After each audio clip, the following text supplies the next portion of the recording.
Back to zero daw po ba ang mga termino ng mga barangay officials kung matutuloy na ang BSKE sa November 2, 2026? Ayan, sasagutin po natin yan. Mabilis lamang, tapusin po ninyo at magbibigay lang tayo ng konting paliwanag. At syempre, update na rin. Ayan, malapit na. November 2, 2026, barangay at SK election. No? Kung back to zero ang inyong mga termino. Ayon kasi sa RA 12232, yung bagong batas na nagsasabi ay yung term setting bill, wala po kasing nakalagay doon na resolusyon o mga section doon sa RA 12232 na back to zero. Ibig lang po sabihin, hindi po back to zero ang inyong mga terms. Tuloy-tuloy po yung kung kayo po ay naka-second term na, meron pa kayong isang term. Ganun lamang, no? Kung kayo ay incumbent, isang termino, meron pa kayong dalawang termino. Kung kayo ay nakatatlo na, last term nyo na po. So, hindi po back to zero. Ang magiging back to zero lamang po dito ay yung po sinasabi na yung nilalaman ng term setting bill RA 12232 na kung saan ay pinalawig, no? Tatlong termino. At bawat termino may 4 na taong tenure. Isang termino may 4 na taong tenure. So, yun po ang back to zero. Kumbaga, mare-refresh lang itong terms eh.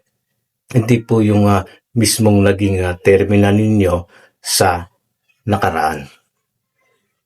So, malinaw po yun. Kumbaga, mag-uumpisa uli dito sa November 2, 2026 ang panibago, no? Yung panibagong terms, hindi po yung mga itinagal na ninyo kung mawawala ba lahat yun, hindi po. Hindi po mawawala lahat yun. Kumbaga, meron na pong hangganan. Ulitin lang natin, no? Kung nakatatlong terms na kayo, last na po yun. No, sa incumbent naman, meron pang dalawa. So, kaya maraming halos nung sinusulong itong RA 12232 na ito, marami pong ayaw eh. Kasi baka daw hindi back to zero. Kaya marami din siyempre nagkakagusto na sana back to zero. Kaya lang hindi po eh. Pero kung tutusin, kung iisipin nyo mga barangay official, sana ganon. Mas mainam sana yun. Kung sinabi din niya sa batas na yan, nailagay din dyan, na sana back to zero lahat. Mas maganda yun. Kaya lang hindi po. Ganon ang naging batas na ito eh. Itong 12232 na ito eh. Na-mention ko na din sa mga previous kong content, kumbaga refreshment lang eh. Kasi nga yung bagong batas, term setting bill, ito lang yung kumbaga yung batas na nagtuldok sa mga paurong sulong na schedule ng barangay at SK. No? November 2, term setting bill na yan. Pag nag-umpisa yan, tuloy-tuloy na po yan. Na sana, ayun, kasi nga, pinaboran ng Korte Suprema itong RA 12232 kasi nga ay sinabi ng gumawa ng batas ng Kamara ng Congress na ito nga po yung pagsasaayos. Kumbaga yun nga yung tuldok sa paulit-ulit na postponement.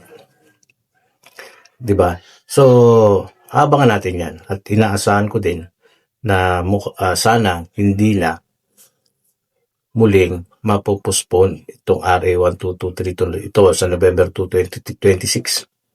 Dahil pinupunto natin, sabi nga nila, term setting bill. No? Merong mabigat na dahilan para maurong yung December 1, 2025 BSKE ngayong November 2. So, ayan ay naging batas. So, muli, no, bago tayo magtapos, para malinaw lang, mga barangay officials, hindi po back to zero.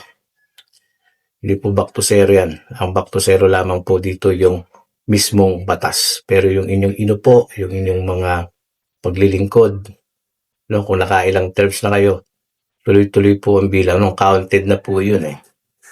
Okay lang po yun. No? Kung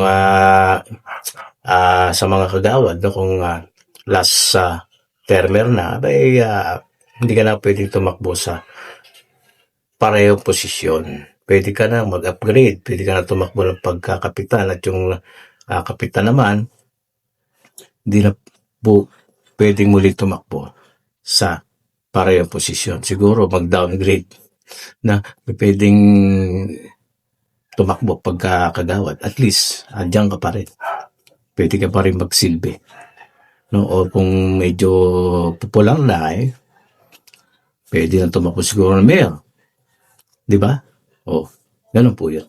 So, nilinaw lang natin kasi base doon sa malapit na. Mabilis lang, na? February, March, April, May, June, July, August, September, October, November. Aba, galaw-galaw na po. So, ganito na lang po yung ating update. Pa-share ng ating video. Subscribe kung nagustuhan mo ang ating update tungkol sa nalalapit na barangay at SK election sa November 2, 2026. No? Sigurado na yan. Wala naman po tayong naririnig ng mga kuskus balungos na gusto pang iurong ito. Wala kahit man magkaroon ng propose na muling iurong ay hindi na rin po aabot dyan. Kulang na po sa panahon. Kasi matagal po ang proseso niyan. Kung gagawa na naman lang panibagong batas, siguro sa susunod na taon na yan, mapag-uusapan. Mga 2027 na.